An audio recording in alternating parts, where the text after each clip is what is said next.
আসসালামু আলাইকুম রহমতুল্লাহ। কেমন আছেন সকলেই? আশা করি সকলেই ভালো আছেন। দেশ ও প্রবাসে থাকা সকল ব্যাংকের সকল গ্রাহকদের জন্য একটি মহামূল্যবান গুরুত্বপূর্ণ আপডেট নিউজ। সকল ব্যাংক বলতে আমি ৫টি ব্যাংকের কথা বলছি। যে ৫ ব্যাংকের গ্রাহকরা টাকার জন্য হন্যে হয়ে ঘুরছেন কিন্তু টাকা ফেরত পাচ্ছেন না, তাদের জন্য এই নিউজটি খুবই গুরুত্বপূর্ণ। এই নিউজের মাধ্যমে আপনারা জানতে পারবেন আপনাদের আমানতের টাকা ফেরত দেওয়ার চূড়ান্ত তারিখ বা কবে থেকে টাকা ফেরত দেবে। এই ঘোষণাটি আমরা পেয়েছি অলরেডি। সম্মিলিত ইসলামী ব্যাংকের লোগো প্রকাশ করেছে বাংলাদেশ ব্যাংক কর্তৃপক্ষ থেকে। সেই লোগোটিও আমি আপনাদেরকে দেখানোর চেষ্টা করছি। আপনারা জেনে খুশি হবেন যে সম্মিলিত ইসলামী ব্যাংকের সকল কার্যক্রম শুরু হয়ে গেছে অলরেডি। সমস্ত বিষয়গুলোই তাদের নিজস্ব আয়াত্তে চলে এসেছে। চাইলে হয়তো আগামীকাল থেকেই তারা আমানতের টাকা ফেরত দিতে পারত, কিন্তু একদিন ছুটি হওয়ার কারণে সেটি সম্ভব হবে না। আগামী সপ্তাহের মধ্যে আপনাদের আমানতের টাকা ফেরত দেওয়া শুরু করবে বলে আমরা জানতে পেরেছি। বিষয়টি আমরা আপনাদেরকে উল্লেখ করছি এই কারণেই যে আপনারা আমাদের সঙ্গে রয়েছেন অনেক দিন ধরে। ব্যাংকের সকল আপডেট আমরা এই চ্যানেলের মাধ্যমে আপনাদেরকে দিয়ে আসছি।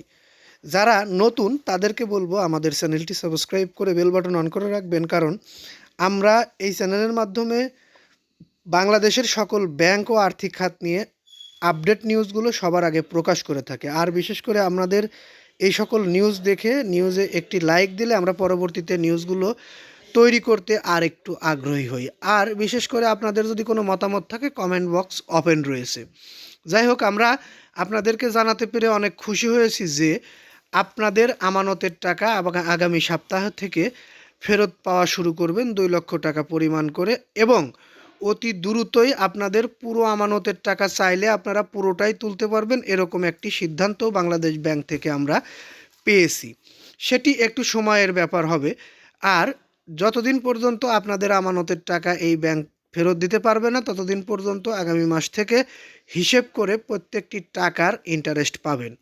যাই হোক, আমরা আপনাদেরকে এই বিষয়গুলো জানাতে পেরে আবারও বলছি অনেক খুশি হয়েছি, কারণ আপনারা অনেক দিন ধৈর্য ধরেছেন। আপনাদের নিজস্ব পার্সোনাল কষ্টার্জিত আমানতের টাকা এই সকল ব্যাংকে রেখে ব্যাংকের দ্বারে দ্বারে ঘুরেছেন, যে বিষয়গুলো আসলে আমরা কামনা করি না, সেইটিই হয়েছে বাংলাদেশ ব্যাংকে। অলরেডি আমরা আরেকটি ব্যাংকের শেয়ারের মূল্য শূন্য হয়েছে বলেও একটু আগে জানতে পেরেছি। এ বিষয়টিও জেনে আমরা একটু আপসেট। আপনাদেরকে সেটিও জানাবো পরবর্তী নিউজে। মূলত আমাদের বিষয়টি এখনকার ছিল ৫ ব্যাংকের আমানতকারীরা আমানতের টাকা ফেরত পাবে কবে, সেটি আমি আপনাদেরকে জানিয়ে দিলাম। ভালো লাগলে আমাদের সঙ্গে থাকবেন, এই বলে আমি এখান থেকে বিদায় নিই। আসসালামু আলাইকুম।